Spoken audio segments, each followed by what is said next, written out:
네, 안녕하세요. 게임 채널 로직캐스트의 알로직입니다.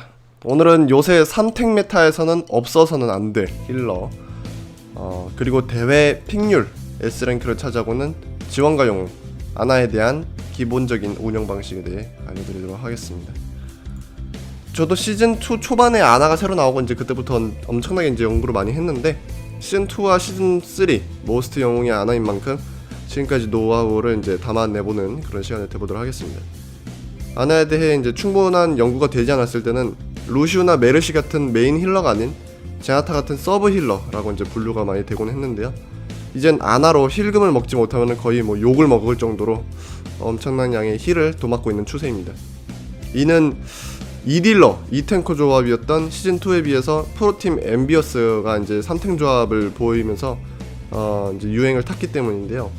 단일 힐량이 최고 수준으로 높은 아나가 적과 치고받고 싸우고 있는 아군들의 체력이 줄어드는 대로 바로바로 다시 채워줄 수가 있기 때문입니다.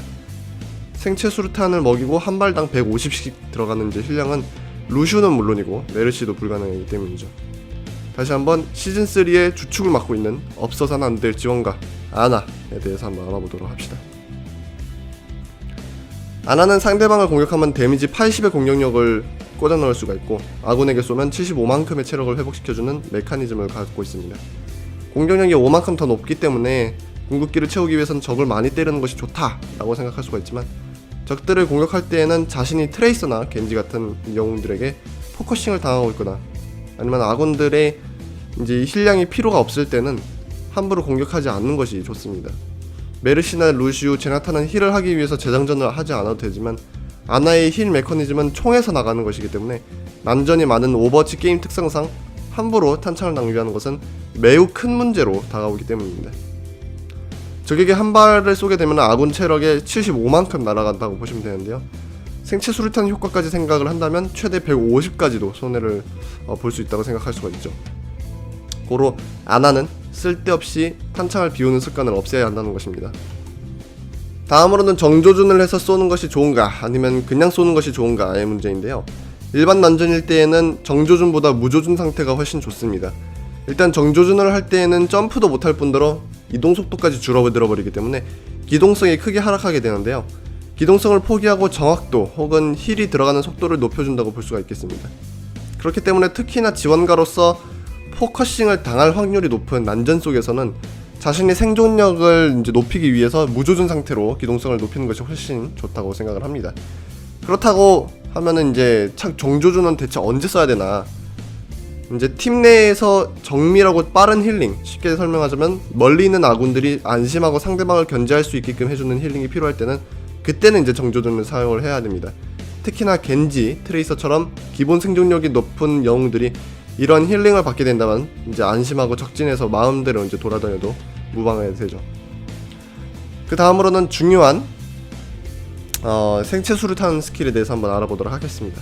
거의 궁극기 수준으로 좋다고 이제 평가받는 이 스킬은 아군에게 맞추면 힐량이 2배로 그리고 적에게 맞추면 소위 말하는 힐밴, 힐이 불가능해지는 디버프를 주는 스킬입니다. 가장 이상적인 사용 방법은 난전 상태에서 아군과 적군 사이에 던져서 아군에게는 힐 버프를, 적군에게는 힐밴을 동시에 주는 방법인데 그런 상황이 항상 나오는 것은 아니니까 기본적인 운영 방법에 대해서 먼저 알려드리도록 하겠습니다. 아나의 궁극기 게이지가 팍팍 오르는 것이 바로 이 스킬 때문이라고 볼 수가 있는데요. 아까도 말씀드렸듯이 생체 수류탄의 버프를 받고 있는 아군은 힐을 하게 되면 발당 150이라는 체력을 회복시켜 줄 수가 있는데요. 이 때문에 적을 공격하는 것보다 상처받은 아군을 회복시켜 주는 것이 궁극기 게이지 충전에 더 효율적이라는 것입니다. 현재 3탱 메타에서 가장 중요한 스킬로서 사실상 이 생체 수류탄을 누구를 먼저 힐밴을 시키는가 싸움이 됐습니다. 기본적으로 아군들 에너지가 팀 내의 다른 지원가가 힐을 해도 뭐 벅찰만큼 많이 떨어져 있는 싸움이면 아군에게 뿌려주는 것이 당연하고 아니면 반대로 다른 지원가가 힐을 해도 괜찮은 상황이면 상대방에게 던져줘서 상황을 완전하게 이제 유리하게 가져가는 방법이 일반적인 플레이 방식입니다. 다음으로는 수면총에 대해서 알아봅시다. 한 명을 완전히 무력화시켜버리는 이 수면총은 사실 운영 방식에 대해서 많은 분들이 이미 다 알고 계실 겁니다. 궁극기가 활성화된 적군에게 쏴서 무력화시키는 것. 기본적으로 가장 위협적인 적들을 이제 맞춰서 무력화시키는 것이 일반적인 플레이 방식이긴 하지만 이거는 아나보다도 다른 팀원들이 건드리지 않는 것이 더 중요합니다. 웬만하면 보이스톡으로 지금 누구 자니까 끼우지 마세요 라는 식으로 이제 말하는 것이 제일 중요하다고 볼 수가 있겠네요. 자, 마지막으로 중요한 궁극기 나노 강아지에 대해서 한번 알아보도록 합시다. 시즌 3로 오면서 이제 이속 증가가 없어지긴 했지만 피해 감소 50% 그리고 공격력 증가 50% 버프는 아직도 남아있는 상태로 여전히 위협적인 궁극기입니다. 라인하르트한테 주는 것이 일반적이었지만 이속 증가가 없어진 지금은 오히려 초이스가 훨씬 많이 이제 늘어난 상황이 됐고요. 난전 속에서 라인하르트한테 주는 것도 괜찮지만 궁에는 로드호그 혹은 여러 명의 적을 한꺼번에 공격할 수 있는 윈스턴 혹은 전술 조준경이 있는 솔저 등등 상황에 따라서 이제 여러 명에게 줄 수가 있게 되는데요.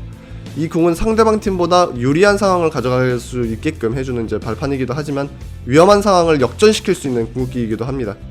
생체 수류탄도 없고 다른 아군 지원가가 체력이 낮은 팀원들이 돕지 못할 때 피해 감소 50% 효과를 위해서 나노 강아지를 투여하고 기본 힐량으로 꾸역꾸역 살려내는 이제 그런 플레이 방식도 있습니다.